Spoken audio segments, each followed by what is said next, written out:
Hey everybody, coming at you live from the Toula Lounge again, Sandra. Yay! We're here, it's October 24th, and we're thrilled to be here. Yes, we are. With PBN Business Network. And this time I can actually see you. Last time the sun was so bright, you were just this black silhouette. We got lucky with the weather. Yeah. But we got to hurry up and do this show before the sun goes down. I know, so we have to speak really, really fast. It's all natural light you today. What I'm saying? We have to speak really, really of fast. course I can. Plus I can slow it down in editing afterwards. Oh yeah, anything can be fixed in editing. Okay, surprise. Did you know that today is Global Oneness Day? Wow. Yeah, Global Oneness Day. It's right up your alley. It is. I know. You know, last week was National Cat Feral Day. Feral Cat Day. Really? That was up my alley too. Oh, she's the time. First the cats, then the people. Yeah, well, kind of, sort of. I didn't know that. Yeah. No, next year we'll have to do a special show that day. Okay, just for that. With feral cats. Yes, okay. It's also United Nations Day today. Wow. Okay. Okay, so Global Oneness Day with United Nations. I don't think that's a coincidence, do you? It's also the lead day for the campaign for the Heart of Africa. And it's also the lead day for the Children of the Earth campaign. And you know what this tells me? All the same? We don't have enough days in the year. There are only 365, but way too many good causes, but only 365 days to go around. You know what? I don't know what day it is tomorrow, but why can't we just spread them out to the rest of the week? What's so special about October 24th? Okay, we'll have to find another fabulous restaurant to do the show in tomorrow, and then we can do another show tomorrow. With another great scenery, like restaurant with great scenery. Absolutely. Like this. Which people can't see, but we can see as we look around here. It looks amazing. I feel like I'm close to the moon. Yeah. Well, we are a little closer to the moon. Okay, we better get started because we've got our first guest joining us here already, Anthony DeBartolo. Anthony. Hello, Anthony. Great to have you on the show. Thanks for having me. I was saying when I came up here, if you got a fear of elevators and heights, you're pretty much done. Yes. You don't have that, do you? No. Because we're on the 30th That's why floor. I'm not gonna look out here. But wait a second. Did you guys feel your ears pop as you came up the elevator? No. See, mine popped. You need to have your ears candled. That's what that means. Well, I was chewing gum, so I hear that's a secret too. Oh, that is one of the secrets. Yes. Okay, I'm gonna do that next time. That or just talk more. Well, we're going to talk more right now. So if there's any ear problems, we can resolve them right now. Yeah. So Anthony, I was on your website earlier today, and you have a website called Tolo Clothier, right? And you're are you a tailor? Is that the? Well, basically, Tolo Clothier is a service where we customize tailored dress shirts. So basically, the unique part about Tolo Clothier is that we come to you at your own convenience. Wow, so you're like a home. You do home visits. Home visits. Visits an office space. Like I said, it's all about convenience for our customers. So whether it's in the morning, afternoon, evenings, weekends, I've done consultations on holidays. So whatever works best for you guys works best for us. So. Wow. Do you have a store on top of that, or is it just completely 100%? Right now I'm operating just out of my house. Very cool. So basically clients call me up, hey, can you come to my office space or my home environment or, on the rooftop of this beautiful place. I mean, wherever it may be, we come to you.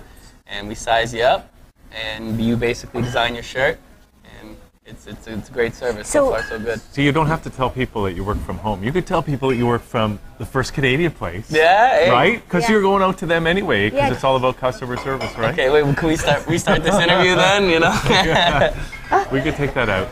So wait a second. So you make the clothes, or you bring a bunch of... No, we operate overseas.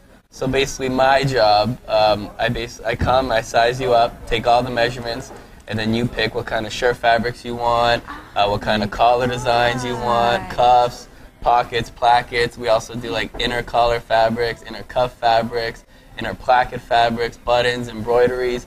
And the sell of it is that it's all for the same price. So no matter how much or how little you do, or even in between, the price doesn't change. Should we talk about what that price is? Yeah, it's $100. So for what? What do you get for $100? A shirt that you design. A shirt that you design in the fit you need, in the look that you want. So I have a question. Okay, so let's say I want a blue shirt, but I'm not sure what shade of blue I want. Oh, well, we have. Do you have samples we try on? Like, how does that work? Well, we bring samples to the fittings. Okay. But we also have about 5,000 different swatches. that I bring as well. So I bring like 10 different swatch books. And that's really the longest part of the consultation is you actually going through the swatch books and picking, what kind of fabric you want for the shirt. Maybe you want a different fabric for the collar, cuff, like I said, placket, inner placket. Yes, I also offer digital swatches as well. But I mean, there's a lot to be said with feeling the fabric, getting a look. So yeah. Actually, I was on your website earlier today, just checking it out. And you can click on what kind of collar you want. Yeah. And what kind of fabric you want, and all that kind of stuff, and it actually shows you the shirt right there as you're designing. As you're designing it. Like, do you get people who design their shirts just through the website? Yep. The website. Well, get a plug. Which camera? www.toloclothier.com. It's an international website, so majority of our fittings are done through face-to-face in the GTA and Toronto area. But like I said, that website runs internationally, so people in Europe, Asia, all over the world go to that website, and so you service them as well. So it's not just home visits. No, not just home visits. So do they just do it? Sorry. No, go ahead. Do they just do it online, or do you Skype them, or how does that work? No, they do it online. If they have any questions, they can email me. If they really want, they can call. We do offer Skype, but they just go online to the website. It's extremely user-friendly, and they just go throughout the process and customize their dress shirt. They put in their measurements. We have measurement guides on there. Pretty soon we're going to be uploading like YouTube kind of videos, so if anybody has any questions on how to measure, everything's crystal clear for them. That's a great idea, actually. That's a great idea. Now, you mentioned the shirts are made overseas? Yeah. Are they? Where are they made? It's out of China. Okay. Yeah. Okay. Wow. So, how, if I were to call you and say I want to do this, and is it just men, by the way? We actually, within the past week, just started servicing women as well. Okay. So that sounds like a good job. Yeah. Well, we have sales reps in place, so if you're not comfortable me coming and sizing you up, we have female representatives that can come and size you as well. So how long would it take if I called and said, okay, I'd like to book a session? How long would it take from the moment you come in to the moment you've got all the information you need?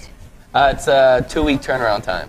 And when I'm actually visiting with you, is that like an hour in length? Or how long like does I said, that the longest part of the consultation is you actually selecting which swatches you want. So I've had fittings where the customer takes 5 minutes. I've had fittings where it's been an hour plus. Wow. Okay. So it really all depends, and that's one thing I want to stress is no rush, take your time. This is a shirt that you're investing in, so we want to do everything and anything we can to make sure you get the shirt that you want. When I was looking at the site today, and I was clicking through the different collar options that you had, right? Yeah. And I didn't see, although I was looking for it, the Don Cherry collar option, the super giant one. That's not really a hot seller right now. Yeah. I can't believe it. Well, maybe in the new year we want to expand to suits as well. So maybe once we do that, the Don Cherry look will come in. So I'm just curious how you got into this. Like, is this your concept, or are you working with some other people? Well, it's just me right now. Like I said, I have a small, hungry sales team that is absolutely brilliant, great personable people. But it's just me right now taking care of all like the logistics and behind the scene type work. It actually started, I was working at CBC Sports for a little bit. My contract expired, and did you meet Don Cherry? No, I wish. I actually met Gord Stellick, though, great guy. Oh, nice. What kind of collars does he like? Just your standard Continental collars. He looks sharp. He doesn't need Tolo. He looks good as he is. But I was actually brainstorming ideas with my father, who also operates overseas. And we actually wanted to start this athletics wear company called Quick Change.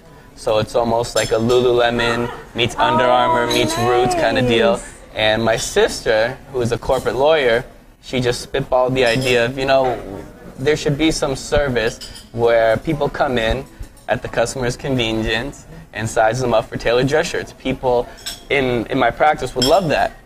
So then literally we pushed the papers aside for the athletic wear and just started brainstorming for the tailored dress shirts. And as they say, the rest is history. And that's just the beginning, right? Because as you say, you're expanding to it's suits just the beginning. And other stuff. We've done real well so far. We've only been around since March. That's when like the brainstorming really started to happen. Servicing primarily the male demographic. Just started actually doing females. And then the new year, we want to expand to suits and ties and, you know, cufflinks, all the accessories. So, I mean, really in an industry like this, the sky's the limit, right? So what would be a real challenge, I would think, would be creating that online program where you get to choose your shirt. Did you actually make that, or did you, where did you get that software for that? I actually have a great guy who works for a company called Rising Factor. He actually spearheaded that for me, took care of everything. Wow. We came up with ideas, and he basically just like turned the visions in my head into reality. And Wow, isn't that neat? So he's a computer programmer? yes, web developer, yeah. I'm just curious because to put that in place where people can actually do it completely over the web versus having you come and do the very personal touch. Like, what percentage of sales would you say are just over the web using that online? A much smaller percentage, to be honest with you, than the face-to-face. I recommend, you know, the service, like I said, runs internationally, so people in Toronto can go on the website and customize their shirt, and it'll be sent directly to their doorstep. But I recommend going through the face-to-face fittings, just because, like I said, there's a big difference between exactly feeling the fabric. And, you know, if you have any questions concerning the product or service, you know, myself or one of the reps is right in front of you, and we can answer any questions you may have directly. So have you ever had, we have to ask this question, have you ever had a person who ordered the shirt and didn't like it? It wasn't what they expect, or it wasn't the right size or something? To be honest with you, minus the beginning stages, because I just did that through friends and family, you know, kind of trial and errors. I had one guy who said I didn't have enough options. And if you ever visit the site, I mean, we got 10 different collar looks. We got, you know, 5 and counting different cuff looks, you know, like 8 different pockets and, you know, 5 different plackets. So we have plenty of options. So he's kind of an odd case. I won't say his name, but but nobody's ever actually bought the shirt, had it, and said, okay, and this the is sleeves not the too right, long. or it's not even the right. It's not. I know I chose this fabric, but I don't like it. Nope, no one. And I'm not just saying that because we're on camera. Like, and the shirt you are wearing, you designed. Yep. Like I said, right? I wouldn't come on camera. And I haven't seen. Else, you know? I mean, I really haven't seen a shirt exactly like that. Yeah. It's unique. Well, go ahead. Sorry. Oh, sorry. Yeah, it is unique, and like I said, you can get. You can be conservative and do all one shirt fabric, or you can start, you know, mix and matching and getting real creative. And like I said, it's all the same price. So that's a unique sell. The competitors out there, you know, the second you start changing your collar, then you put inner collar fabric, you can get over $200+. So for $100 and for the convenience of us coming to you, your best convenience is, you know, you can't beat that. Now you're located in Brampton. Yeah, right? I actually live in Brampton. Okay, so how far out do you go that you, like, how far do you service? I mean, it all depends on the business, really. If it's significant enough, we'll travel, but mainly just in the greater Toronto area. Downtown Toronto's been a huge market for us, obviously. So, wow. Yeah. You know, I got a question for people out there that are thinking, gee, why would I get a custom-made shirt when I could just go down to whatever and get one? What are some of the advantages really of designing your own shirt? I mean, you go to any store and you're tiptoeing around for a shirt off the rack, you know, $60 to $80. So why not spend, you know, the extra 20 or so for a guy to come to you? You don't even got to leave, you know, your couch if you don't want, you know. We come to you, once again, at your convenience. We size you up, and you get to completely custom. Maybe the shirt you want isn't available in stores.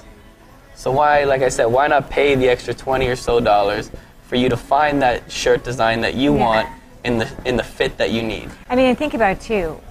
You know, if you're going downtown to buy clothes, okay, it's going to cost for parking, it's going to cost for gas, right? So there's your extra $20 too, right? So that's the other aspect. Plus, that we don't guys think hate about. shopping, Well, right?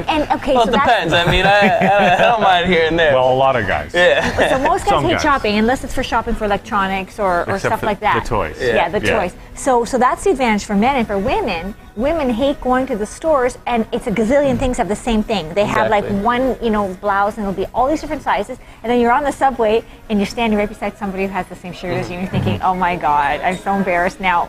Who does this look better on? Exactly, and you get one-of-a-kind shirts in that regard. And I mean, a big market of ours are, you know, the business type people, the people that don't have time to go out to the stores. So really, what's your time worth? You know, would you want to go, you know, to a hotel, wait in line for up to 3-4 hours, you know, when you could be making money in the office, you know. So do you service a lot of big wigs? Yeah, I mean, that's one of That leaves us out, Hugh. It's only $100. But that's our main demographic for sure. I mean, the people who actually, you know, not just appreciate the shirts, but actually need the shirts as well. Yeah. So And everybody needs a shirt. everybody needs a shirt. Sooner or later. I mean, the other really good thing too is if you're buying more than one shirt, okay, so maybe let's say it takes an hour to do one shirt. If you're buying a second shirt, it doesn't take a second hour. It takes like 10 minutes more because you're looking at all the things all at once, right? So if you're thinking 2 shirts, you get it done 3-4 shirts in the same amount of time. And that's a good part about it. I mean, once if I were to come size you guys up, I have your measurements on file. So it's just a matter of you selecting the fabrics. Unless, of course, it's after Christmas. Yeah, and weight, after then Christmas, exactly. You put on a little pounds in the belly because you're eating too much stuffing, you know. Maybe too much cranberries, you know, and apple pies and the ice cream. Yeah. But can you make a stretchy shirt so you could accommodate that kind of? Look, he's spandex? planning ahead for the holidays. and maybe this is where another market you can go into. Like, okay, so the fat days. Yeah, the fat days. See, for women, they can relate. No, I shouldn't say But hey, you know what? All joking aside, it just goes to show the potential of the industry. the fatter days, the heavier days. Yeah, that's more appropriate. The sky's the limit, you know. It sounds like it's actually... Edit that out, Hugh. What? Edit that out. I don't know what you said. Okay, good. See, he Okay. never listens. No, we're keeping it all in. But the gloves are off in this interview. It really sounds like, though, that this is, you know, it's almost like mass-produced fashion is a thing of the past because you can really make it custom. You can still keep the price reasonable, and you can offer that kind of personal service that you don't get Why not? at Sears or wherever. It's the same kind of thing. Like, I mean, really, music's doing it now, where you don't have to buy CDs, full CDs or albums. You can buy different songs and you can create your own CD. Yeah. Right? It's the same kind of thing. And I don't know if you've ever had anything tailored before, but once you put on a tailored shirt, there's really no going back. No, because when it fits right, that's the one you wear. Exactly. You know, how many people are out there, they only wear 20% of what's in their closet, right? Because it just doesn't fit right, it's just not the right thing, but this is an opportunity to go to 100%. You know, and you know, bigger guys like, you know, another thing we try to attack, like, you know, people like those gym rats, you know, where their neck's so big, but then they try to compensate for the neck and the rest of the shirt's baggy. You know what I mean? So, like I said, tailored, we measure you, and it's the shirt in the perfect fit. So. Sounds like the right thing. So, Anthony, great to have you on. So where can people go to take the first step of getting their new shirt? Well, yeah, you could visit the website. Once again, that's ToloClothier.com. All our contact information's on there, phone numbers, email addresses. So they can just reach you any of those ways, yeah, phone, email, anything? You could also follow us on Facebook and Twitter as well at Tolo Clothier. So. Okay. Yeah. All right. Great ToloClothier.com. Yeah, it is a great concept. It really is. You guys are just saying that, huh? No, we're not. No, it's the future. You know, it really is, and the future's here. It's amazing. Yeah. No, it really is reasonable. It is a reasonable price. Okay. Well, thanks, Anthony. Thank you guys for having me. And it's a great Christmas gift. Absolutely, yeah. That's the other thing I was thinking about. Yeah, we do actually a lot of promotions. Right now we have a promo that's ending November 2nd, buy one, get one half off. So it's 2 shirts, tailored shirts, completely customizable for only $150. See, you're going to pay that anyway, right? And you always need more than one anyway. And we got, Movember coming up, so X amount of proceeds will be donated for male prostate cancer. And a lot of promos, Valentine's Day, Christmas, New Year's, I mean. All right. Follow us and you'll keep up to date. Yeah. Cool. Okay, Anthony, thanks for doing this. Well, thanks for having me. Thank you, and good luck. Thanks. So we're going to take a little break, and we're going to come back with our next guest as Liquid Lunch continues here from the Toula Restaurant at the top of the Harbour Castle. Weston, we'll be right back.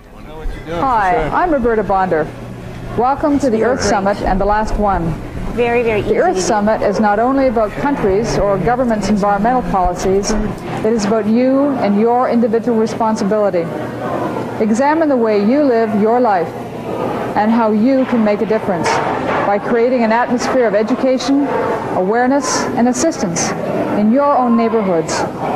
Each of you is a seed that, when combined, will form a forest of planetary and environmental consciousness. The choice to take responsibility is up to you. The Earth is a being with a vision to evolve and ready to emerge. Honor her in silence and prepare yourself to make a world of difference on her behalf.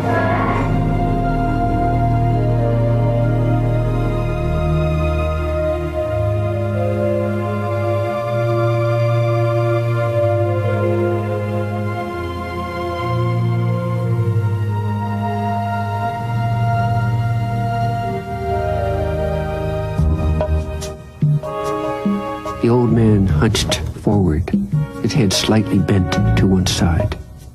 He wondered where he was. Maybe this was all a dream. Maybe he was, in fact, dead. For years he had lived alone in a dark cave near an ancient swamp. And now, he looked about the great hall. Although the hall was lit only by candlelight, there were no shadows. Everything seemed filled with its own translucent light. The old man narrowed his eyes and studied the people about him. They too seemed to glow with some inner light. One of them smiled at him. He frowned back and scratched his beard. For some reason he couldn't understand, he was the guest of honor. They told him that he was the last one, whatever that meant. For he had refused to talk to any of them, afraid that if he did, they might find out what he had done far back in that other time. Suddenly a great hush fell over the hall, and in through the marble archway walked a white-haired woman in long, flowing white robes. Slowly she took her place at the far end of the hall, on a great throne-like chair, similar to the one at the other end of the hall in which the old man was seated. To all of you, welcome. The voice of the white-haired lady rang like crystal throughout the hall. Then she looked towards the old man. Long have we searched for you, and now at last you are found.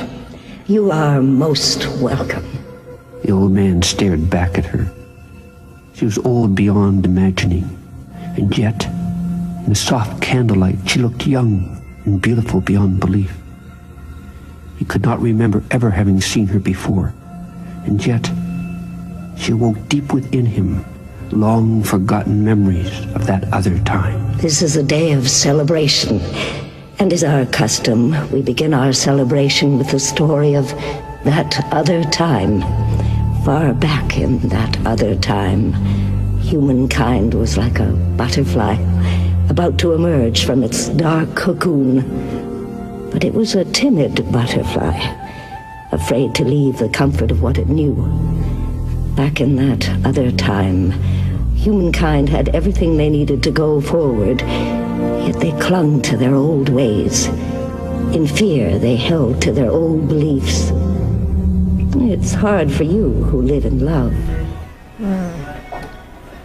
Okay, welcome back to the show here. It's me, Hugh Sanders here, and we've got Keith Tarswell from Bosley Real Estate joining us. Hey, and Keith, we just found out we know all these people in common. We do. From a past life of yours. I was just going to say that Peter Succo, when he opened an office in Welland, I went and joined them as an agent, and I left there to come to Toronto to do all this. Make your fortune where the streets are paved with gold. Exactly. That's right. I haven't found that street yet, but I know it's around. Well, if you in real estate haven't found it, No, none of us is going to find it. I figure Google Maps will be able to get it for me. No, they're keeping it for themselves. Yeah, they're hiding that That's street. They blocked that out because everybody would just go there. Yeah.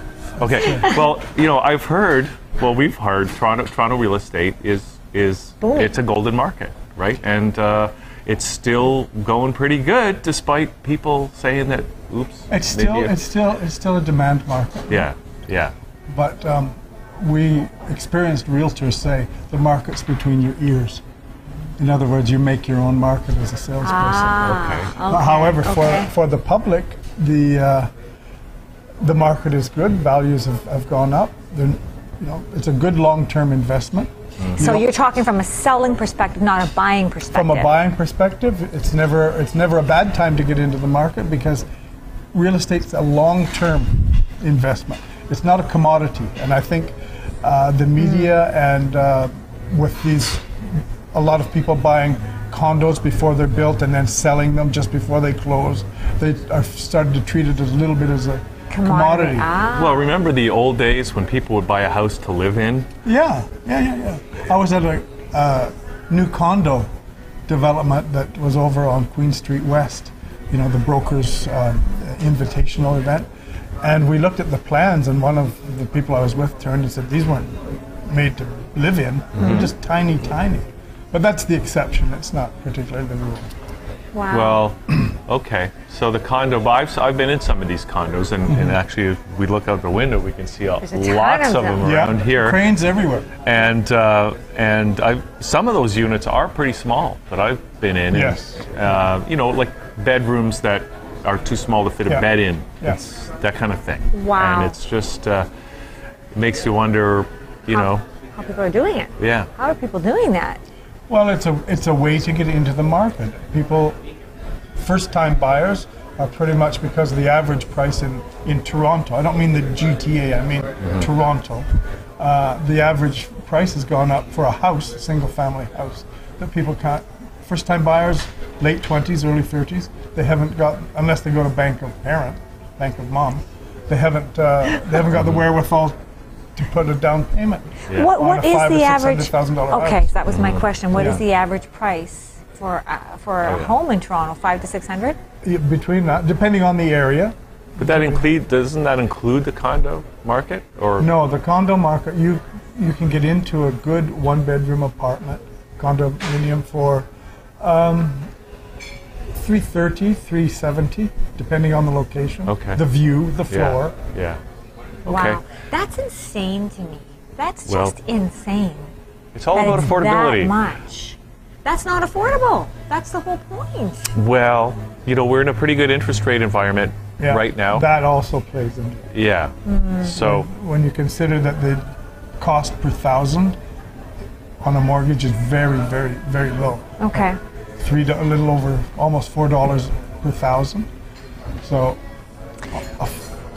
Are you? Oh, go ahead. Sorry. Go ahead. well, I was just going to say, because I was reading up on your website today, Keith, and I know you've been in the business since, should I say since when?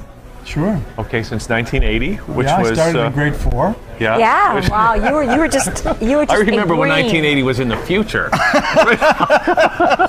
That's right. We were all going, all the push button future. But I mean, you've been in the business for a while, and how have things, you know, in general, changed, you know, in the real estate business? Well, do you remember what carbon paper is? Yeah. Yes. Yes. Typewriters. Yes. Yes. And typewriters. I know and carbon copy. I remember our first photocopier. So when I started, all of the offers were printed on, and we had 6 layers of carbon paper. Oh my God. So you had to write really hard to get through to the very last have page. a really strong typewriter. But once you got to that stage, a deal was pretty close, right? You didn't mind doing that work at that stage, but right? then at that time, remember, Hugh, it was a step up from a chisel. Yeah. So that was really the new age, right? At that point, it that was considered really wow. We're really snazzy. We've got the carbon paper And now. our listings were delivered on paper every morning actually every night, and every morning we'd open them up and we'd look at them. And now, of course, some agent in my office or in our company brings in a listing.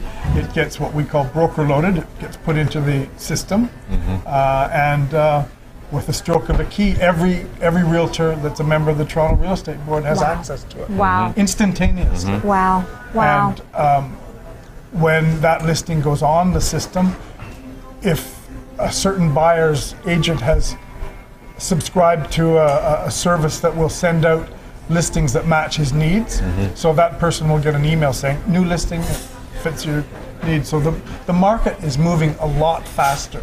Even though it's a very busy market, the mechanics and technology have made it much faster. And when I started, we had the information, and we kept it, and people came to us for the information.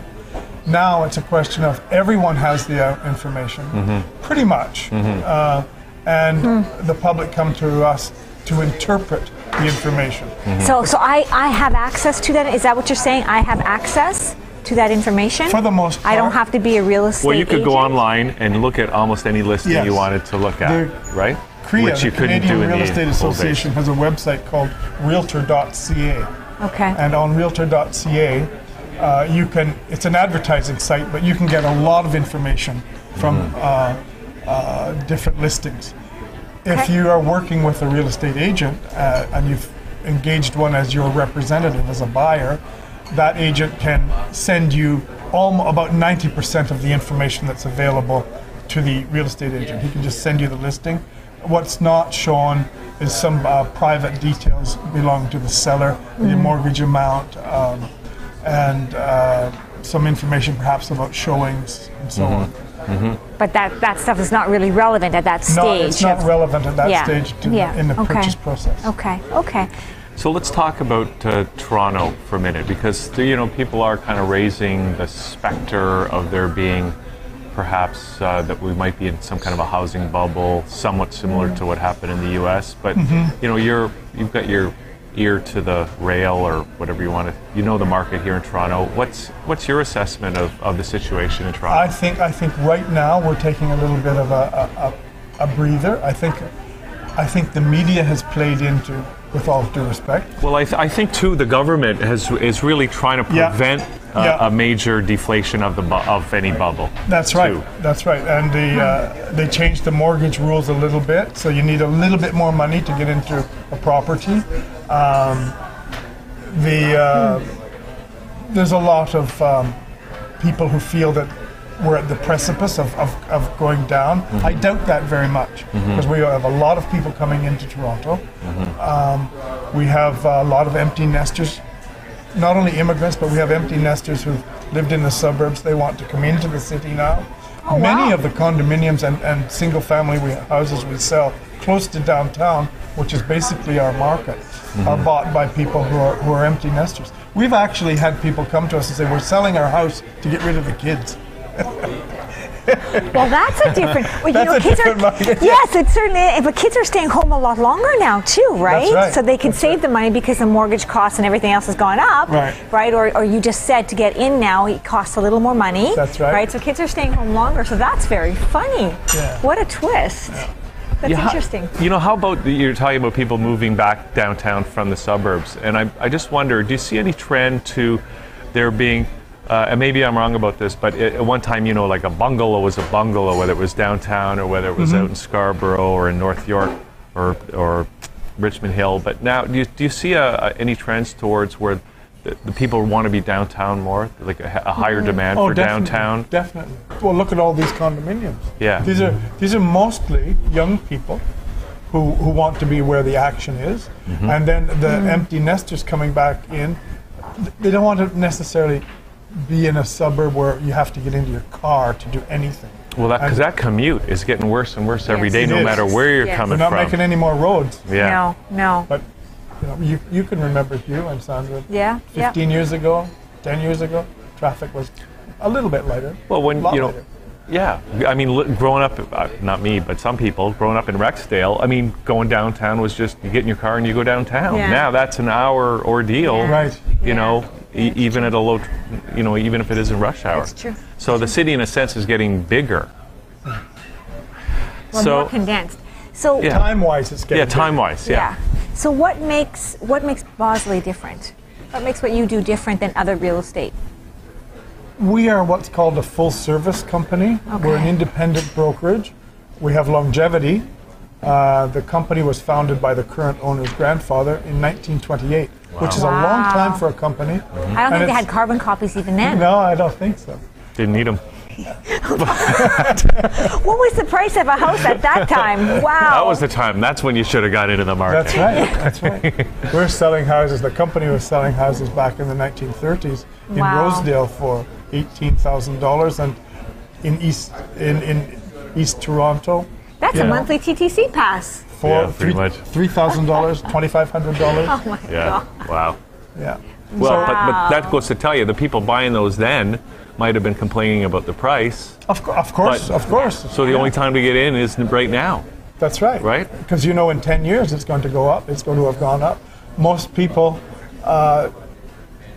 get into what I guess we call it their starter home, stay in it for about 5 years or so, 6 years, meet someone, start a family, want to get out, want to get into a larger property, a house, and then the next wave come in and they want to get into the market, so they buy that starter home.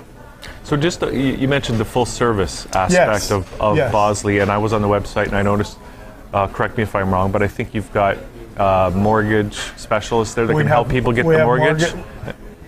From the buying perspective, we help people get their finances in shape, order, yeah, in okay. order. We send them to the right specialist. Wow. We educate them to the market. We educate them and we tell them about home inspections. We tell them about insurance issues. We tell them about we advise them on value. We advise them on how to structure an offer. Wow. We help them with the negotiating. And our goal, acting for the buyer, is to make sure that that buyer gets the best possible property at the best price for them. On the other side, when we act for the seller, we are looking to get the seller the most money at the most opportune time. And for the seller, we do everything from initially visiting the home, bringing in specialists, sometimes home stagers, which is quite popular now. Handymen, getting people ready, getting the house ready, depersonalizing it, because when you go to look at a property, you don't want to look at other people's photographs. You kind of want to be able to imagine yourself in it. And makes sense. We advertise the property. We have it on a number of different websites. We hold public open houses. We create marketing pieces. We network. We have a very good reputation in the business. So when people see our sign on the lawn, they tend to feel that it's priced right, that it's going to show well, that in most cases, if there have been any issues with the house, we'll have addressed them, either by actually getting those things repaired, or we've addressed them in the asking price. So I have a question. When you act as the buyer, you had said you're in the best interest of course, getting the best price and all that, and the seller the opposite. Have you ever had the issue where maybe this is not even legal, where you are representing the buyer and the seller at the same time? Yes. How does that work? That's called multiple representation, and it's allowed under the Real Estate and Business Brokers Act. And it's more of a situation where we're facilitating the sale. If you, Sandra, were the buyer and you were the seller, Hugh, we would give you all the information available to help you make a decision without giving away any of your negotiating position, and the same for you. So you would decide what you want to put the property, or what the offer would be, and you would decide which one to buy what you would sell it for, and we would talk about what the optimum closing date is for the seller, and what Sandra would want as a so closing date. It's not a big deal then. It's not a conflict. No. Okay. I didn't think that would be legal to do. It's not a what? A conflict, because you're trying to represent both sides. Right. But you're given full disclosure, which I think probably addresses any conflict. Whenever you sign with us, and most companies are supposed to do this, but whenever you sign with us, we detail all of the different types of representation: buyer representation, representation to sell the property, multiple representation, so that you're aware of everything. Right. Okay. And we find that works really well. I could see that being a good, even for a case of a person trying to sell their house without an agent, it might be a good idea to be, just because from personal experience, without any intermediary in that kind of negotiation transaction, there can be I've just seen so much trouble can arise where you've got the vendor dealing directly with the buyer. That's why we exist. Yeah. That's why we exist, because principals, the buyer and the seller, when they get in the same room, emotions get triggered, things get said, things are misunderstood. Yeah, absolutely. And most of the time, if you were buying for yourself directly from the seller or selling to a buyer, the transaction can go south pretty quickly. Very quickly. Off the rails. Yeah. Has that happened? It almost happened to someone I know. Wow. Wow. That can be a disaster. Most people who start to go and put their property on the market by themselves tend to, after a few weeks, realize that they're just not able to do it. It's a much bigger endeavor than they thought, huge. right? Yeah. It's huge. Yeah. And we're there to hold your hand all the way, Sandra. And plus, you don't have that emotional involvement, right? That's right. And that makes all the difference too. Yeah. And how can you possibly know about things like inspections and stuff like that? How could you know that if you're selling privately? Exactly. Yeah. Like that's because there's a lot of things to think about. You could come and work with me. You're getting it down. See, that's pretty good. Okay, Keith. So now you guys are your office that you're involved with is on the Danforth. I look after the office on the Danforth in Riverdale. Yeah, and we have another office on Queen Street West, over by the Drake Hotel, as a matter of fact. And we have 2 offices at Midtown near Davisville and Yonge. So that's all. So you're really kind of concentrated in the Toronto Centre. Toronto Centre, yeah. Yeah. So now, and you mentioned again that the one thing I saw on the website was that the philosophy, and I just want to mention this. Have fun and make money, of course. But you're forgetting the other end of it, which is have fun and make money. And if it's not fun, change it. Right. Okay. So we like that. I mean, we want this to be a pleasurable experience for not only the people that work in the company, but for our clients as well. Yeah. And speaking of clients, at our company, the management team regard our agents as our clients. I rarely speak to the public, but I'm with my agents all day. They get lots of support. Yeah. That's actually a really good philosophy too, because then you don't differentiate between the customer and the agent, right? And so you treat everybody the same, and that's a really good philosophy. Well, plus if people are having fun, I think that translates to a better experience for everybody in the long run, right? And more productivity too, right? People tend to want to accomplish more. Yeah. Okay. We only hire people that fit in our culture. Because someone can make money doesn't necessarily mean that they're going to be accepted at our company. Absolutely. So what makes the people different there then that you work with? Career professionals. Okay. Dedicated, very well educated. We have ongoing education all the time. They have great support from the management. They never feel as if they're isolated. I've got my phone turned off right now because of the interview, but normally, it might go off 2 or 3 times in the evening, and I answer right away. So the agents feel very supported. Any trends, anything that's happening in the market, anything that's happening with legislation, we have weekly meetings. We share that with the agents. The agents are very supportive of one another. No one locks their drawer or anything in our office. It's very, very supportive. And the senior agents support the younger ones. Now, it's a nice place to work. Just because you have the 4 different offices, does it really matter? Like, should people from the East End call your office, or people from the West End call the Drake? It really doesn't matter. Yeah. It really doesn't matter, because that's all close anyway. Yeah. Of course, I would prefer that they call my office. Well, unless it's at like 11 o'clock at night. Well, we have an answering service. Well, it's 24/7, right? That's the other thing about real estate. It's a 24/7 business, isn't it? It can be. Can be, right? It can be. Well, I don't know of many people who wake up in the middle of the night and say, I've got to buy a property. I got to go show a house at 3 in the morning. You know what? Hey, with people working shift work and, That's true. When I was, I don't sell anymore, being a manager. When I was in sales, I can remember driving home at 2:30 in the morning after doing negotiating, going back and forth and back and forth. Absolutely. And you must remember that, Hugh. Yeah, there was some of that. A lot of people went with couples, too. A lot of couples became like real estate agent partners. And that was because when I talked to a few, because I've met a few people who are, it's because they have kids and because the hours are so all over the place that they really need to tag team. And generally, as well, one member of the partnership of the team, of the couple, will bring certain strengths, which are augmented by the other person's strengths. Yeah. So that works out really well. Plus, you can do a lot of stuff from home too, right? All the Nowadays, contracts and everything. That's another change you've probably seen over the years too, right? Yeah.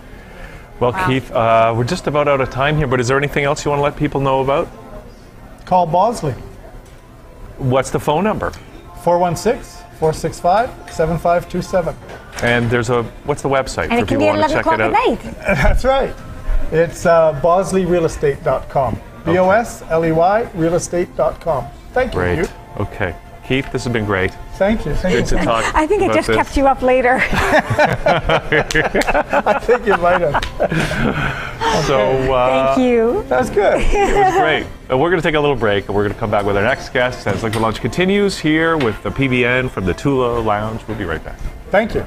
Thank you. We done? Back in that other time, humankind was like a butterfly about to emerge from its dark cocoon.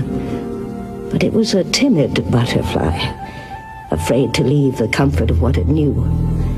Back in that other time, humankind had everything they needed to go forward, yet they clung to their old ways. In fear, they held to their old beliefs.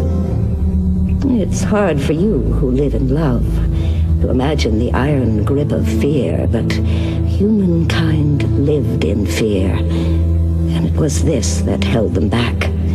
Humankind could no longer love because fear filled their hearts. And so that this might be taken from the hearts of men, they were taken into that which they feared the most, world's end. World's end did not come from war, as everyone had expected. It came about in a way that put an end to war altogether. Now in that time, the oceans began to die, poisoned by men's fear. The old man leaned forward and began muttering to himself. I know that other time. It was my time, and it hadn't been fear that killed the oceans. I was there when the oceans were dying. And he wanted to shout at them. He remembered when scientists discovered that it was industrial waste draining into the oceans that was killing everything in them, even the almost invisible plankton. I was there when they discovered something that had stunned the world. The fact that most of our oxygen came not from trees, but from these insignificant sea creatures called plankton, and that once they died, except for a few animals that lived deep in the forests, everything that breathed oxygen would die as well. I was there when the scientists predicted we had only 2 more years to live. The old man wanted to stand up and cry out what he knew, but he didn't. He was afraid to. He was afraid they'd discover what he had done in that other time. And the white-haired lady continued her story. But it was fear that brought the nations of the world together. In that time, in that other time, nothing else but fear could have united the world. For what was the point of fighting if in 2 years they'd all be dead? So the nations of the world met together, and after many days and nights of talking and arguing, they selected 4 leaders to coordinate the task of saving the oceans. First, the 4 leaders brought together experts from every country to work together on the problem. Then they ordered that food be shipped to wherever people were hungry. No one needed to feel the fear of hunger. But the most important thing the 4 did was to see that everyone on Earth knew what was happening. This was the first step in breaking the fear that gripped the world, that everyone know the truth. Okay, we're back on the show here. I got a new co-host. Linda Valente has joined me here. Linda, how's it going so far? Very well. I know you're. Yeah. It's doing really well. I'm glad to be here. Okay, well, we're glad to have you because Sandra had to leave, but and then you walked right in the room right at the perfect moment. Not only that, but our next guest, Kevin Fox, is here, and he had the lights that are allowing us to continue the show here, even though it's getting dark outside. That's why they're interviewing me. No, because you were on the agenda before. Yes. We thought the light was going to hold out a little bit longer, but anyway, we're glad you're here, and not just for the lights. So. Boy, it sounds like, I know you're a photographer, but it sounds like you're from a family where there's a lot of artistic talent into it. I'm just curious, what was it, how did you get into photography? What drew you to it? Well, I come from a performing arts background. All my siblings, my brothers anyway, are all into performing arts, and I was an actor in the 80s in Toronto, and I got cast in the Buddy Holly story that went to Broadway. And so I went to New York City with that show, and it's a great way to go to New York City. There was a guy whose job it was to find us all apartments. Wow. The worst place thing you ever have to do is trying to find an apartment in New York City. Yeah. And when the show closed, I stayed for 19 more years. Really? And I still actually have a place down there and go down there quite regularly to work. But early on in my time there, I wanted to set myself up with my own kind of home business, and I had a hobby of photography. I wanted to get really into photography on a hobby level, and I sort of thought, you know what, I'm in the performing arts, and that would be a great way to sort of maybe make some money shooting that. So I started shooting actors' headshots, singers and models, and dancers, CD covers for musicians, and it just sort of kept growing and growing till I had a fairly good-sized studio in New York, Fifth Avenue and 20th Street for many years, just shooting everything. I'm sort of like I have a million fortes, and I know what you're thinking. Lots of fortes means no forte at all. Well, no, but that's because I have the same problem, maybe. Right. But I'm curious, is there any of those CD covers that we might recognize? No, there's a lot of New York City people that, cabaret performers and different people, and no big famous people. So why did you come back to Toronto? Well, a variety of reasons. I mean, I can get cabin fever in New York after 20 years. We still have a little place there, so I go back down almost every month to shoot a little bit here and there. But we, here we have a nice big house and a yard, and something that when I married my wife in 2004, we had always said we wanted to sort of eventually have some space, And so we've got a little apartment in Soho in New York City, and we've got a really nice big house that I can pull up in front of the front door and park without having to worry about a $125 parking ticket, I mean, New York City, people go to New York City and they're like, oh, I can't believe you left New York City. It's like, well, you stay here for 19 years without a balcony or a backyard, or, sometimes you just want a little air. At least you have options. Yes, and I still go back down there. I still have a lot of corporate clients that I was, working for. Still call me. They don't know I've left. Well, send them a quick email now. I still keep it that way, and I have my call forwarded. If you call my New York City cell phone, due to some very tricky little tricks I've learned, it rings at our house. It's a local call to them. It doesn't cost me anything, and I can sort of like maintain this sort of, I live in cyber world, baby, Well, it's technology, right? Yeah.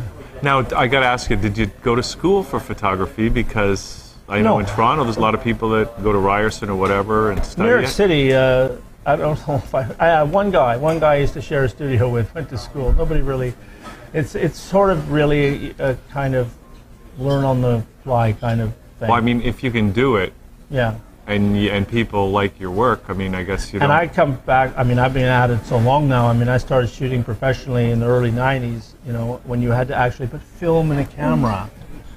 No, I sort of, I sort of learned along the way, a variety of mishmash of ways. The best thing I ever did as a photographer when I first started out was get a dark room. Oh, nice. And I always believed that almost everything I learned was in the darkroom, because I get in there and I start jiggling that photo around and I'm like, why is that background that dark? And it posed more questions and helped me answer them in the darkroom. When I was standing there with the camera in my hand, it would, it just didn't. Well, which begs the, I mean, it sounds like, now we're in the, you used to talk about those days where you had to put film in the camera. That's when you need the darkroom. Right. Now with digital, you don't need a dark room. What does that say about new photographers that are growing up and they don't really maybe ever have the chance to use a dark room or to even understand or to learn the lessons the way you learned them? It's just a new way of learning. I don't want to poo-poo it, because it's sort of like saying,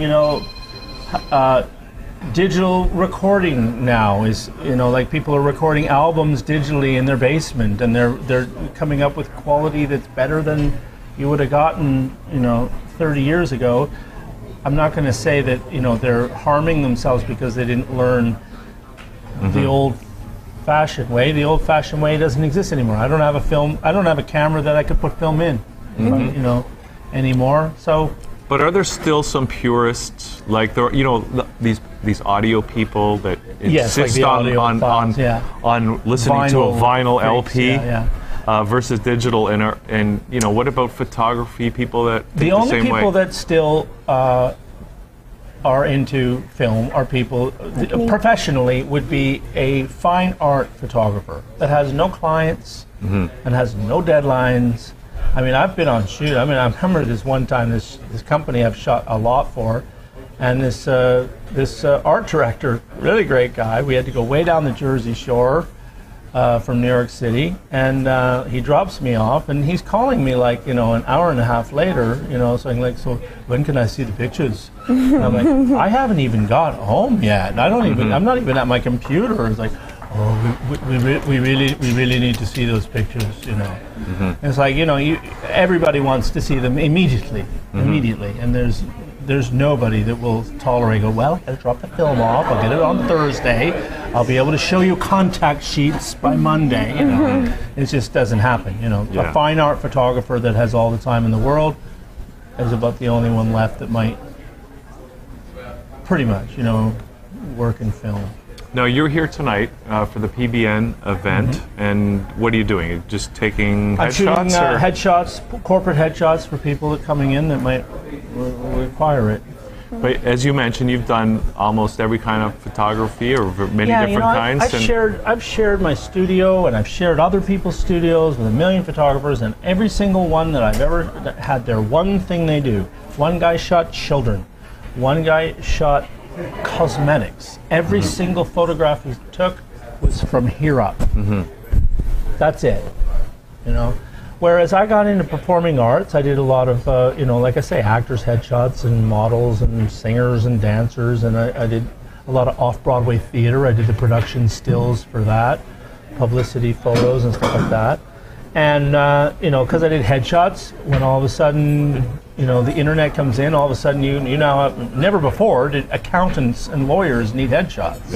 But now everybody that's on a website, any small business, everybody needs some kind of a headshot. So I started doing headshots for corporate, sort of company headshots. I'll go into a company and shoot 30 people in a day, just one after the other, sort of do everybody all in one day. It's booming. I'll also go through there, and so that is sort of my headshot photography got me corporate headshots. Then what that led to is a lot of these companies will, on their websites and all their literature and that, have like some stock photography, and so I would go in there and photograph their people doing what they do, so they can pepper all their financial reports and flyers and all their publications with exactly their stuff. And then, all of a sudden they're throwing a big, huge event, so now I'm a corporate event guy, and it just sort of keeps, one job gets the next one, which isn't quite what I was doing before, but then this one,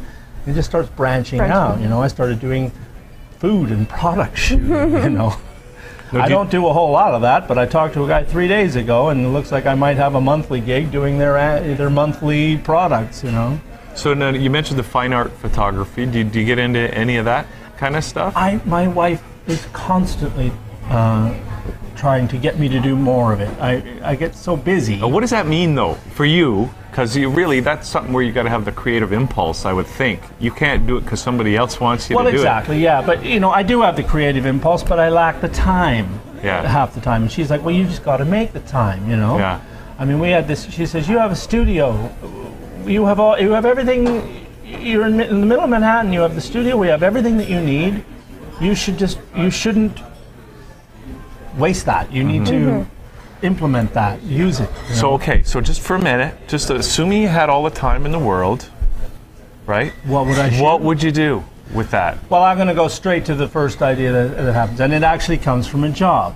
I've worked for a couple of companies. It's going to sound like the most boring stuff you've ever heard, but I was shooting billboards for companies that need to sell space on those boards, and they need to see the traffic on the streets, and they need to see it look. It's like real estate. It's kind of like real estate. Well, it's sort of showing that fairly mundane street scene, but you really need to make that artwork pop on the side of the road. And I came to realize, I built those shots. When I do a shot in the end, I blur.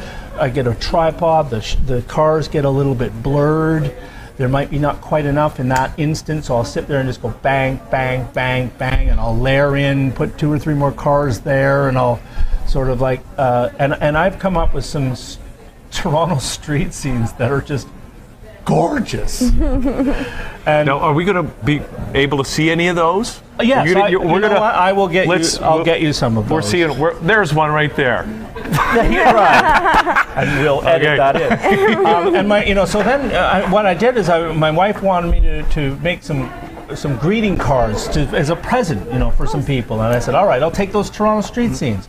Well, she's a belly dancer for a living, and so I took her very dramatic eyes with her heavy makeup, and instead of having the Viagra billboard, I swapped it out for her eyes. And my logo is I'm tipping my hat. It's just a hand and a fedora and all blackness, and I took it back in the days of film, all by myself in the middle of the studio, in the middle of the night, with a time release on the camera, and just sort of, and I found out 3 days later if I managed to actually get the shot. There was no digital.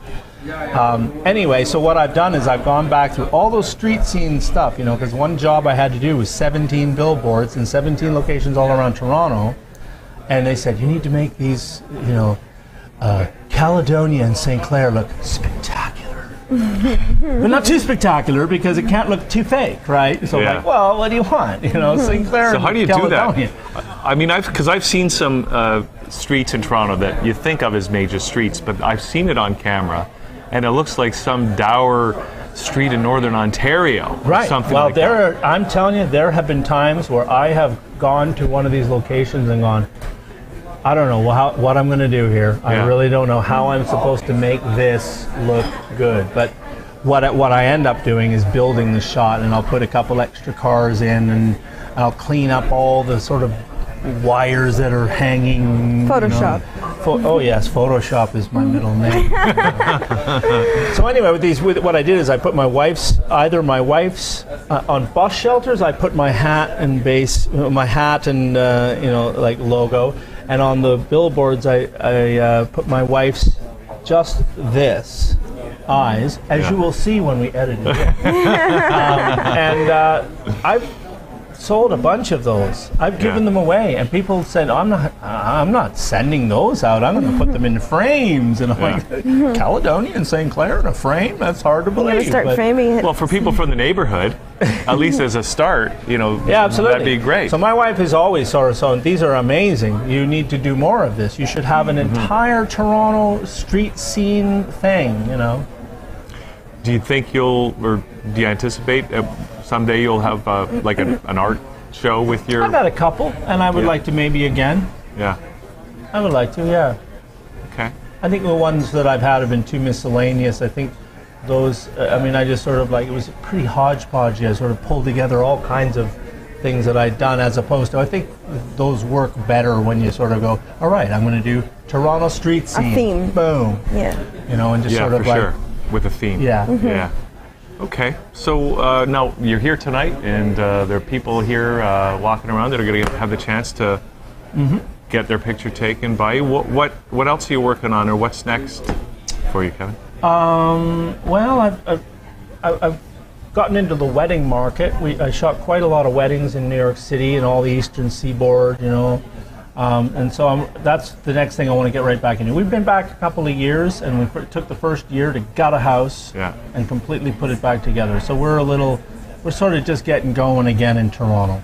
But see, that seems, to have your wedding or whatever you're having done, as opposed to just getting somebody to show up and take some pictures, but to have an artist come there and turn your wedding into a work of art that you can... And I did lots of I've did some things that you don't normally see. Like I've taken audio recordings, the little microphones that we're wearing here, and recorded the vows, record the speeches, and record just sort of pinnacle moments, and put together a DVD slideshow of photos. That's great. Where when we get to the vow part, the music that I've put in it comes down, and you actually hear the vows. Oh, that's nice.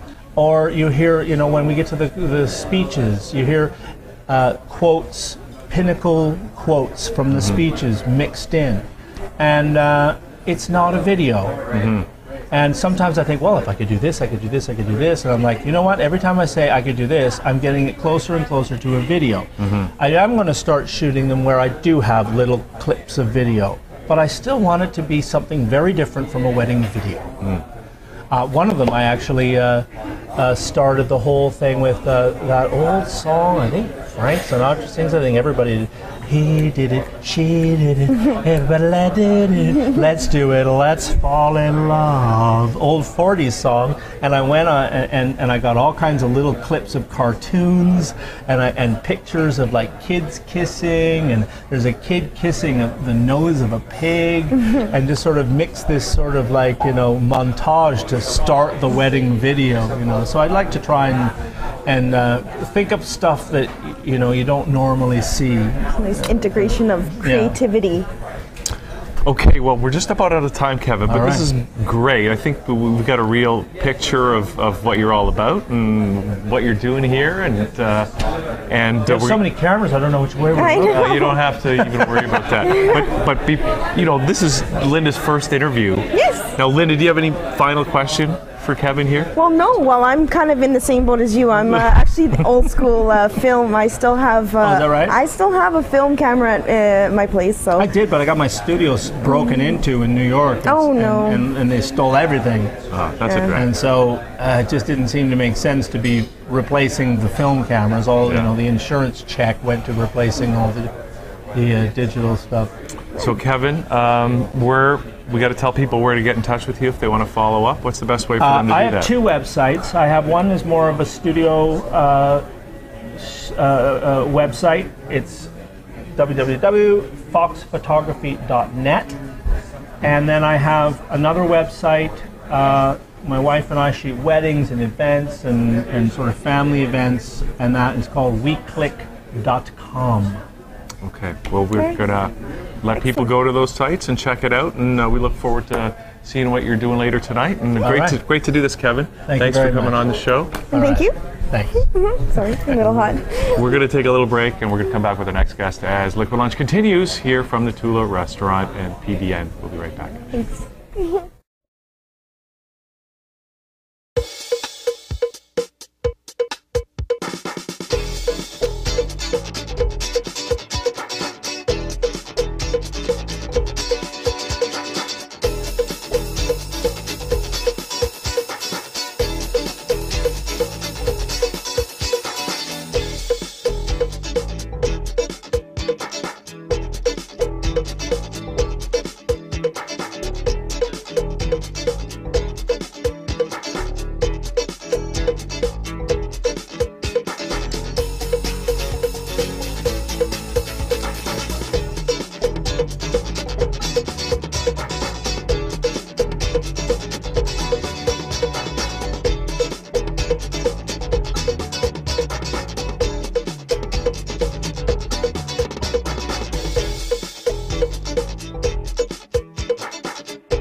They did this with a device that allowed people to see and hear each other over great distances. That was the television set. Every family on Earth had been issued one, and each day at the appointed hour, they'd watch to see if an antidote for the dying oceans had been discovered. And finally, with only 14 months left, the leaders announced that a chemical had been found that could perhaps neutralize the poison. The old man remembered it well. Day and night they had worked to make enough of the chemical to spread across the oceans. Everyone had worked hard, and yet they had seemed to enjoy it. during that time even strangers would stop and talk to one another. Then had come the fateful day when thousands upon thousands of ships loaded with the chemical headed out to sea. After that, there were weeks of waiting to see if it had worked. The old man had turned 22 on the day that the results were announced. The oceans had not been neutralized. They had failed. 22 years old, his life just beginning, and now it was over. And the old man clenched his fist at the memory of that other time and looked at the lady in white as if it was her fault. But she continued with her story. The nations of the world failed to save the oceans, but it wasn't really a failure. It only seemed that way. You see, the nations of the world had stopped fighting. War had come to an end. That was the real success. They had all been faced with death, and he listened to her in disbelief as she went on. The people of the world were shocked and angry. They had tried so hard, and they were still under the illusion that they'd failed. The truth was that for the first time in the history of the world, the peoples of the earth had worked together with one purpose. They now trusted one another. They were ready for the next step. The old man looked at her darkly. He remembered when the four leaders had announced that the earth had only 5 months of oxygen left. They had talked about the possibility of something unexpected happening. Maybe even that human beings might evolve beyond the need for oxygen. But that had been utter absolute nonsense. He glared at the lady in white as if daring her to tell him differently. She smiled towards him. And for some reason he suddenly remembered that one of the leaders had been a woman. A woman who had won world acclaim for her cure for cancer. A white-haired lady whom one reporter had dubbed the fairy godmother of the world. And ever after that, she had been known affectionately as simply the godmother. Being the senior member, she had been the last of the four to speak. The words she had once spoken came into his head. Okay, we're back here on the show, and it's me, Hugh, and I have yet another co-host. I have Miranda here, Miranda Hill. Exactly. Miranda. How are you? I am great. Wonderful. Pleased to meet you. It's good to do this. We're really kind of just surfing this because I didn't know you were going to be my co-host. Well, I didn't know either. So there you go. So anyways, we're here and we've got our final guest of the day, David Bell, joining us. And David, great to have you here on the show. It's a pleasure. And you're with a company called Nexus Communications Marketing, That's right? And you're the VP of Client Services. That's so right. Let's talk about Nexus. Okay, well, Nexus is a boutique graphic design company. We specialize in interactive media, do a lot of video, do a lot of PowerPoints on steroids, and our main focus is internal communications. Basically, we take a corporation's messages to their stakeholders, and we bring it to life through graphic design, video, animation, basically making the message pop so it's more engaging, so people actually become engaged in the communication. You know, that's kind of interesting, and actually because Miranda is in the social media business, I kind of want to bring her expertise in on this because in the old days it was like the company talking to their audience. And nowadays with social media, it's almost like it's a conversation. And I'm wondering how that impacts you because you're dealing with the internal stakeholders a lot of the time of the companies. And have you guys had to adjust as the social media environment has expanded? Well, some of our communications have feedback mechanisms. Executives really want to know what their reports are thinking, and so some of the communications we have, they'll be video based, where there'll be a feedback button you can click and give the feedback on what you think of the communication, the effectiveness of the communication, and sometimes, especially when you're dealing with sales forces, ideas from the field, and these ideas are taken very seriously. You mean the management the company itself wants to take the input from the guys out there on the field and internalize from the ground it. first, just so that I can wrap my head around things. Sure. You basically create, from a management standpoint, something that is very powerful as far as video and that type of thing, and you send it out to the employees. Typically through the intranet. We call them tools, communication tools, and they take various forms. Sometimes it'll be an icon that'll be forced installed onto their laptops, and all they have to do is click on it, and all of a sudden there's a talking head there, a senior person talking to them, engaging directly with them, and asking them what every CEO wants, right? I'm just an icon on your desktop. It's more personal that way. If you're reaching your employees at every level, especially even on the ground level, then you're going to get a Mac environment as far as more of your own employees starting to participate with, booyah, I love the brand, I start to feel it, touch it. What? A Mac environment? Yes. What does that mean? It means you eat, breathe, you are an evangelist for Mac. Oh, the people that are in the even company. their customers. Are their customers too? Their companies, their customers then become a brand evangelist for Mac. Right.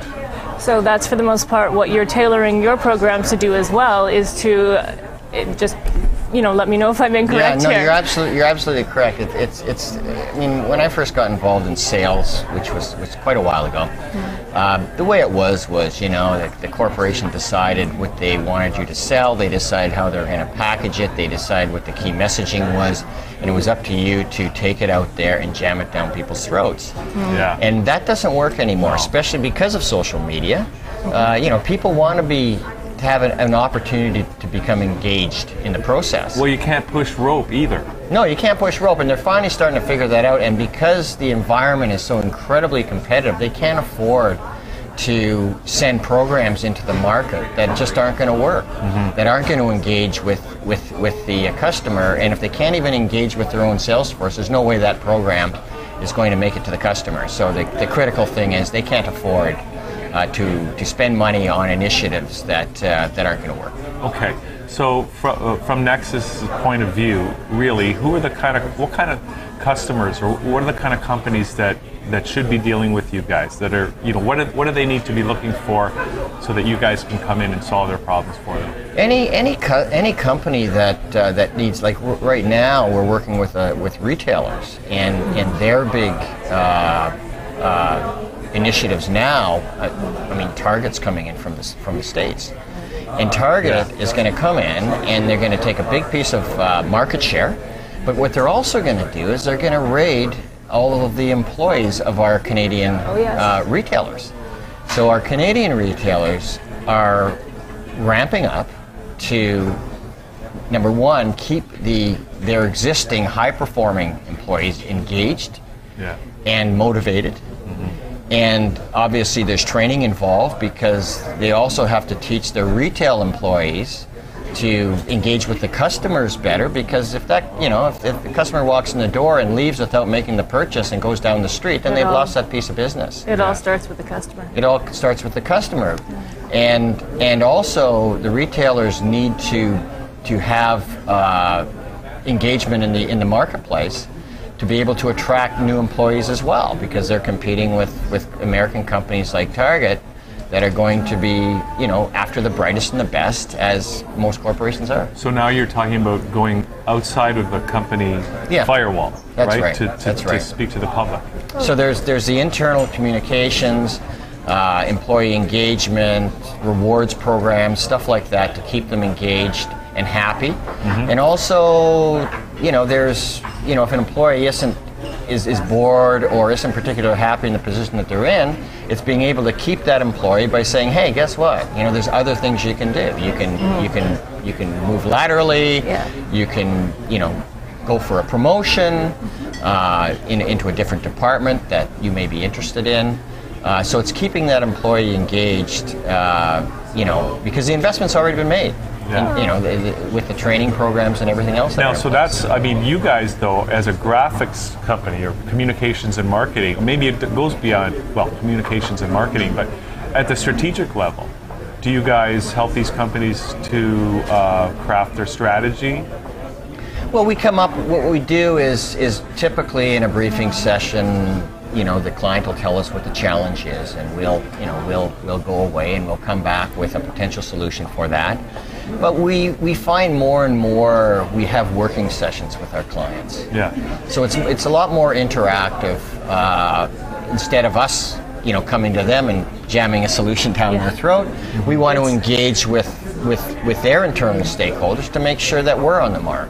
So I think there's just a lot more interaction and a lot more engagement just to make sure that we're all, sort of on the bus together with the same, with the same objectives in mind.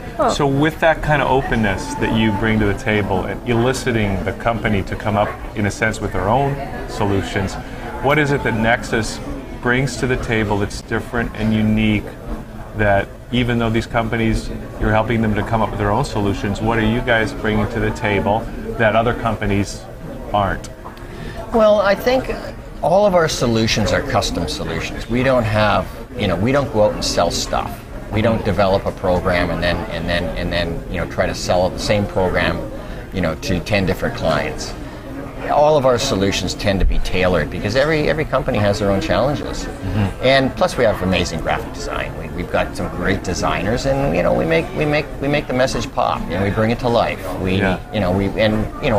designers are great animators as well, and it's kind of like multimedia on steroids. We'll bring great graphic design together with great animation, together with great video, and great editors that put it all together with motion graphics, and if it moves, it sells. And are your clients, do you operate in Toronto principally, or do you have clientele all over the country, or? We have clientele, the Canadian Tourism Commission is one of our clients, and their head office is in Vancouver. So we've got clients right across the country, but most of our clients are national based, and most of the head offices are here in Toronto. So we deal at the head office, and the programs get pushed out across the country. Okay, and you mentioned the great graphics, all that communication stuff on steroids. A lot of that people could actually check out on the website, right? That's right. And let's give people that website if they want to follow up. It's www.nexusgraphics.com. Okay, Nexus Graphics. Any final thoughts, Dave, you want to leave us with? Just thanks a lot for having me on the show, and really appreciate that. Okay, great. Maybe some other time we'll get you back talk about some other topics. Sure. Okay. All right. Well, thanks for doing this, Dave, and Miranda. Thanks for coming in and co-hosting. Welcome. By all means, it was a pleasure to be here with both of you. Now, and terrific. This isn't going to be a big interview. We'll have to have you back and actually have you where Dave is and getting interviewed. But I know you're involved in social media, and you got something special you're working on these days. Do you want to just tell people about that quickly? Well, I mean, right now, as far as social media goes, it's an evolution. Everything is ever changing, and there's always something new, something different coming up. And so currently what I've done is I've created a Facebook page that is free for everybody as far as a free resource base for Twitter, YouTube, Pinterest, all the late incoming tools that are accessible for everyone. It's called 9049 Social Community Marketing. Let me double check that just because I am on camera on that one. You can do that. Social media marketing. 9049 social media marketing. And so anybody has access to this page and can basically use it as a resource. Okay, so what do they do? Go facebook.com/9049 social media marketing. Yep. What's the 9049 for? That stands for one of the classes that I took at George Brown as far as social media. Okay. And with regards to this, I didn't like the fact that there was information hoarding going on. As far as I know it, but I'm not going to tell you, I'm not going to share it with you. I believe in paying it forward, and I believe in teaching and sharing and having that kind of concept go on. So that's why I've created this page, so that everybody has access to it. That's great. And that's really what social media is about, right? It is. You can't keep that information anymore behind that firewall. You got to get it out there. Okay. All right. So Is there an email address you might want to give people for you? With regards to that, or for your business, they maybe want to do business with you? you can do, it's basically Miranda B. Hill spelled backwards at Gmail. LLIHBADNNARIM. So. Okay, we'll print that. So yes, print people that. Won't have to actually figure it out. My name was taken. I didn't like that. So, Miranda B. Hill spelled backwards at Gmail. That works. Awesome. Miranda, thanks for doing this. Yeah, by all means. Thank you for having me as well. All right. Pleasure co-hosting. That's it for the show, everybody. Thanks for tuning in live from the Toula Restaurant here atop of the Harbour Castle, Weston, and the PBN.ca. We'll see you all next time right here on Liquid Lunch. That channel. See you then. Definitely. Take care.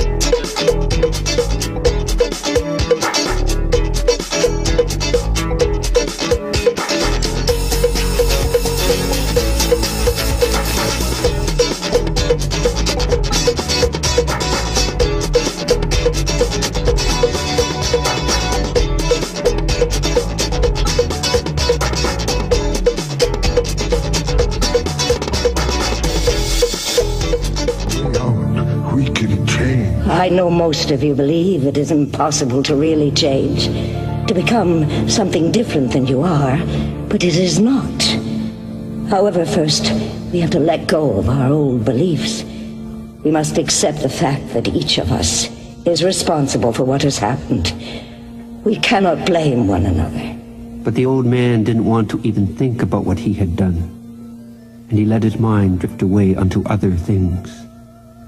But the lady in white drew him back with her words. Those last few months were the most important time in man's history. People began to understand that it was their own fear that was polluting the world, killing the oceans. Even the righteous began to see that they too acted out of fear rather than love. However, even in their darkest moment, humankind was capable of a magnificent gesture. People from all over the world began sending messages to the Godmother. Find some way of saving the children. Our children are young and unafraid. They're not tied to old ways, and for them nothing is impossible. Perhaps they can change. Perhaps deep in the forest there's enough oxygen for them to live, at least long enough to try. We'll find some way of saving the children. Here was a worldwide sense of caring beyond self and family. It was the sign that the butterfly was getting ready to leave the cocoon. The lady in white stopped and studied the old man for a long time. He looked frantic, as if he wanted to run from the hall. And she knew that she had to reach him now, or he'd be lost forever. She knew that she'd have to risk bringing him into her story. And so, the children were sent into the forest, wherever large and ancient trees could still be found, for that was where there might be enough oxygen for them to live. And with each group of children was sent a strong young man or woman, young persons who were loving, fearless, chosen, because they'd promised to protect the children. And inside the old man's head, the words were pounding. Stop it! Stop! And with us tonight is one of these men who long ago was sent out to protect the children. He is our guest of honor.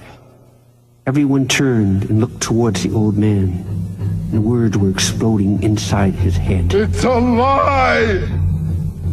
He knew now he would have to tell them what he had done. Yes, I was one of those men who went to protect the children. But I wasn't fearless or loving. I went because I was afraid. I didn't care about the children. I just didn't want to die. Can you understand that? And I wasn't chosen. I begged. I begged them, let me go. And then came that strange day in the forest. Everything filled with a blinding light. It was so powerful. It had to have been a light blast from some horrendous Holocaust. And I ran. Yes, I left the children. I ran. I hid in a cave. I lived in that cave ever since. And I don't know what happened to the children.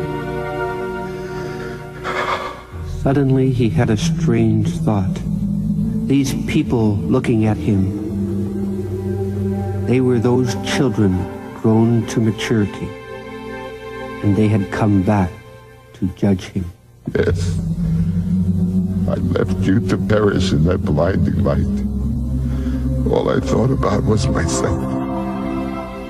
I was terrified with my own fear. That's why I did it. Oh, I wish it could have been different.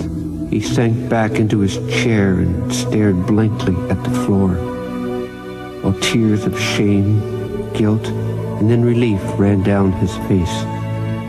He had never told anyone before. The lady in white waited until the old man raised his eyes, and then she asked, "Would you like to know what happened when you ran back into that cave?" Yes, please. Would you like to know how my story ends? Yes, I would. Well, after the children went into the forest, those of us who remained behind had no choice but to accept our fate. As we did so, our fear disappeared. We were no longer afraid, even of the world's end. A great peace swept across the earth. Then the last day arrived. Everyone gathered at the appointed hour in front of their sets, and the face of her, whom they called the godmother, appeared to each of them. And here is what she said. "Your work is all but done. You have changed war into peace and transformed fear into trust. To each of you I say, well done. The next step is so simple, your minds will deny it. You have but to join together, speak with one voice, and open yourselves to the power within you. For you now stand ready to know the full truth of your being. You now can be trusted with the power of the universe that has been locked within your heart since time began. You are now ready for a happier world. Come, let us cross over together. Let us open our hearts to each other and speak with one voice." And these were the words that were spoken by every person on earth. We, the people of earth, of one mind.